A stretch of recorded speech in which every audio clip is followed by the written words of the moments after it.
नांदेड़ लोकसभा पोट निवडणूक में क्या फिर से प्रताप पाटिल चिखलीकर ही बीजेपी के उम्मीदवार होंगे?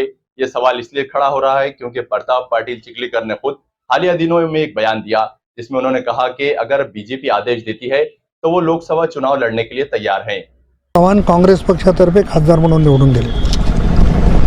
दुर्दैवानं त्यांचं दुःखद निधन झालं आणि त्यांचं दुःखद निधन झाल्याच्या नंतर जी जागा रिकामी होते त्या जागेसाठी आता वेगवेगळे समीकरणं लावली जात आहेत। ही गोष्ट खरी आहे की एखादी जागा रिकामी झाल्या कुठल्या कारणामुळे रिक्त झाली असेल तर काही काळामध्ये त्याला निवडणुका घ्याव्या लागतात। त्या पद्धतीची निवडणूक नांदेड लोकसभा मतदारसंघाची सुद्धा होईल आणि ती विधानसभेच्या सोबत होईल अशा पद्धतीची चर्चा आहे। मी लोकसभेच्या 2 निवडणुका लढवल्या। पहिल्यांदा लोकसभेची निवडणूक मी जिंकली आणि दुसऱ्यांदा लोकसभेची निवडणूक मी हारली।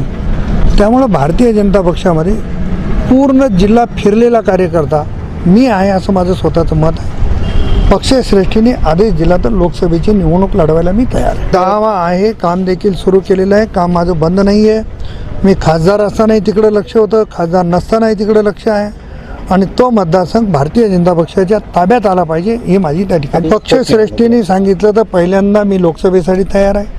पक्षश्रेष्ठीने सांगितलं तर विधानसभेला तयार। आजही आपण म्हणाल तसं तेवढं मतदान पक्का आहे, त्याच्यापेक्षा वाढलं असेल, कारण मी सातत्यानं लोकांच्या सुखात दुःखामध्ये सगळ्या गोष्टीमध्ये हजर असतो। त्यामुळं लोकांचं माझं एक नातं निर्माण झालेलं आहे। मी माझ्या कधी आयुष्यामध्ये जातपात कधी बघितलेली नाही। माझ्यासाठी जो काम करतो त्याच्यासाठी धावून जातो।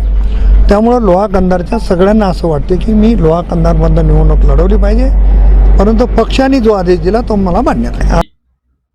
दिवंगत वसंतराव चौहान के दुखद निधन के बाद ये स्वाभाविक है कि नांदेड़ विधानसभा के साथ लोकसभा के चुनाव भी होंगे।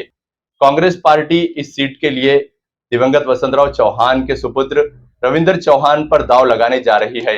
नांदेड़ कांग्रेस और शहर जिला कमेटी ने रविंद्र चौहान को उम्मीदवारी देने के लिए एक ठराव पारित कर आला कमान को भिजवाया।